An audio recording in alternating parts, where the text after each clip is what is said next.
Tamar Jacoby, Gary Freeman, thank you both for being here. I got some Zappos for each of you, starting with Japan. I hope you appreciate that they have over 1 million immigrants to Japan now, about half of them from China, some large numbers also from South Korea and Vietnam. And they pretend not. They call them by some other name. But they're there. Not. Yeah, no, I agree. Okay, I know. so I just found that out the other day. As for Sweden being the rape capital, I did some checking on that when I heard about that, and I don't know, maybe they are, but I couldn't find it in the numbers. I'll tell you that when I looked.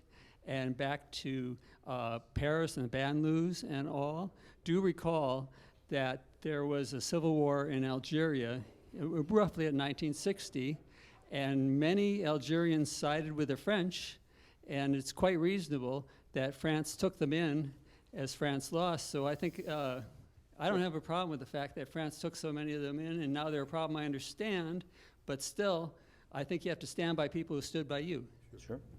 Yeah, I mean, there's a reflection to that in the current debate in the U.S. You know, of how we've treated the Iraqis and Afghans who were helpful to us. But thoughts on that? Yeah, I think definitely part of the criteria for refugees should be if you helped us in a foreign country in a war.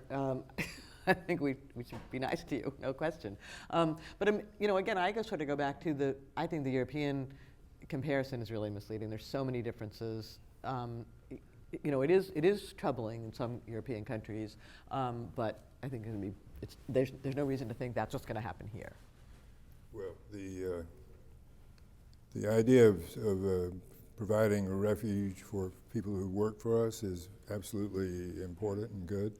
I have no problem with that whatsoever. We did that with the Hmong, who were placed mostly in Minnesota, and where they've done very, very poorly, a very high crime rate and drug use and poverty. But that's maybe a cultural clash from bringing people who we owed admission to into a situation where they really couldn't adapt. I don't know, but I otherwise have where we went have little to disagree with. Yeah. So what are the alternatives to tracking short-term visa holders versus a guest worker program? Are there other ways of tracking the exit or non-exit that are available now?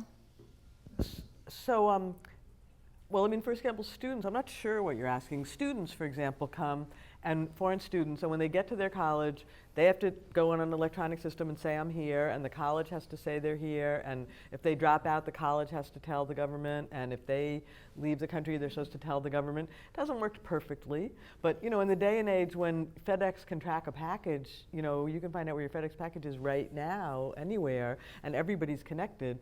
It shouldn't be that hard to figure out where foreigners are in the country, and I don't necessarily think I think it could be done in a way that doesn't infringe on people's civil liberties.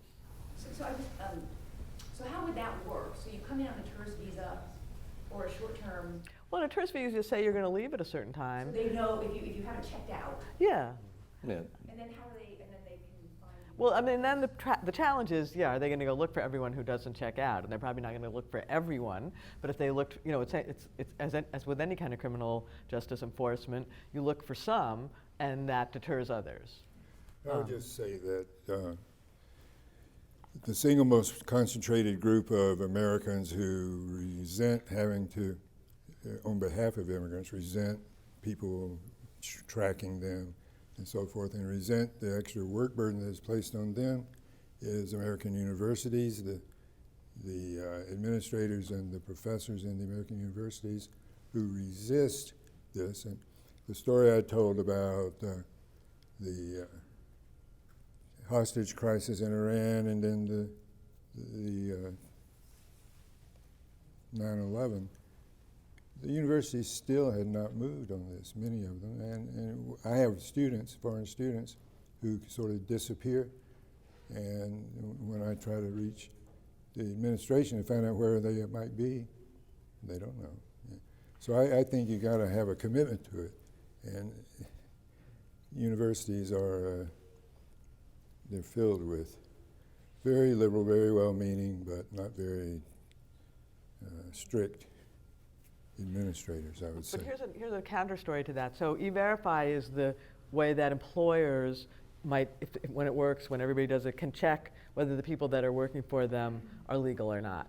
And it used to be employers would say, no, we don't want to do that. It's expensive, and not necessarily because they wanted to hire unauthorized immigrants, but they just, I don't want the government looking into my business, and I don't want to do it. Well, increasing numbers of businesses are saying, well, wait, that might not be that bad an idea. Then I really would know if my workforce is legal or not. And it's sort of taken a while, but you see a big sea shift in the way employers think about it. Employers who say, I don't actually want to invest in a workforce that could be taken away from me in a minute, or I don't want to have a brand name that could be ruined by a big raid. So it's not that 100% of employers are there, and agricultural employers are certainly not there. But I think Americans both want, my understanding of Americans is that they both want a country that's generous and open to immigrants, and they want the rule of law. And I don't think it's too much to ask of the government that we could have both. I think it's doable. And yes, the details are tricky and might take a while to adjust, but I don't think it's too much to ask. The other element that comes into that equation, that's a little bit like the wall. We get really focused on the cost of the wall, but certainly, just like with 9/11, that was another story I was very involved with at the Wall Street Journal. I ran our internal investigative reporting into the identities and backgrounds of the hijackers, and of course they were all in the United States legally, and there were a couple of them though that had their visas had expired, or they were in violation and had gone in and out of the country without doing the things they were supposed to do, and had actually beeped on the radar that existed at the time, but it was a kind of paperwork radar, and an alert had gone to the FBI because one of them was on the terror watch list that existed at the time.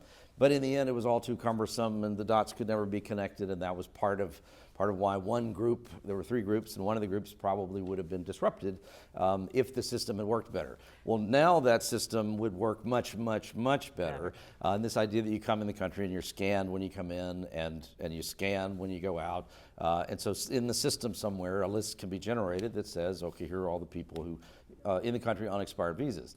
Problem is, if you then say, okay, go find them and get them out. That's harder. Then you're talking about creating a whole new internal federal police force that is at least as big as border control currently is, or what you're talking about hiring and paying thousands and thousands and thousands of law enforcement officers to do nothing but track down the 99%.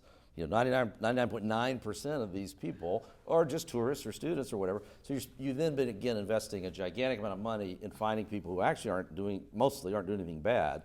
And so you get back to something like the wall calculation of, is it really worth it? Yeah, but see, my answer to that would be, you don't just look for everyone who doesn't check out. You look for the ones who have some other indication might be dangerous, and you do look for them, and you figure out ways to not again have. You add it to the national crime database, and so if you run a stop sign, the cop. And you have two indicators, not just that you're an overstayer, but that you're driving recklessly. Spent some time in Saudi Arabia. Yeah. And the point is, the more you enlarge that pool, the haystack, the harder it is to find the needle. But if you do some pretty good work at paring down which part of the haystack it's in, you might actually find the needle. Gary says just don't let them in, and then you don't have to go find them. I guess it's a question more about Trump than immigration, but you said that Trump was elected, he said he was going to do this, and he did it. Now, he did it faster, I guess, than some would think he should have, but is this present dust-up, what's going to happen with that? Is he just going to do something even crazier, and this will go away, or what's going to happen to the present immigration? People are saying it's un-American, and that impeachment talk and all kinds of things. I mean, I think so. I'm hoping that Donald Trump, sort of did the tough things, and now maybe got that out of his system, and now maybe will do some more reasonable things. So, like, nothing has happened yet for the DACA kids. Maybe Donald Trump could compromise on the DACA kids. Maybe, I'm not sure how much hope I hold out for some of these other things, but, maybe now that once he gets rid of some criminals, maybe he'll realize, well, the others aren't so bad. I don't know if I you know, my hope is, I don't know how much hope I have, but that would be the best hope I would have. In the short term, I'm focusing on the DACA kids. I think there is some possibility of compromise there. And, you know, that would be a start. I don't think Jeff Sessions wants to compromise much. So I think Jeff Sessions, you know, if there's a chair here and a chair here and a chair here and a chair over there, I think Jeff Sessions is sitting over there. And I think the question will be, in the team of rivals that are in the Trump inner circle, I think there's some other people who are going to say, wait a minute, what about those DACA kids aren't so bad? Maybe we don't have to limit the numbers to, you know, what people like the professor would like to limit it to, and maybe there's some kind of creative tension, and things get, this is the moment of the worst. I mean, your old employer, the Wall Street Journal editorial the other day said, well, you know, maybe now Trump, once he's done this and gotten control, he can be the Nixon who goes to China and actually does immigration reform. I don't know if I'm holding out that much hope, but that would be my picture. Well, I'll just say that he has said some time ago that, well, maybe we don't want to we can't deport everybody at once. We'll start with the bad ones. And I think that suggests that both the difficulty of deportation, which is hugely difficult. I've watched deportations in France where people are dragged onto jets and there are mobs of people chanting and yelling, and it's very hard, and I'm not at all surprised that the effort he put at closing the airports and so forth generated a tremendous amount of outrage. It would have, even if it had been done quietly and carefully, it would have produced outrage. But so I think he's forced by reality to back off, at least marginally, some of his proposals. As to what he will do 6 months, a year from now, your guess is as good as mine. 6 minutes from now, 6 days. Excuse me. Another question? All right, I think we've worn you guys out. So, well, thank you for sticking with us all day. Thank you. That was great.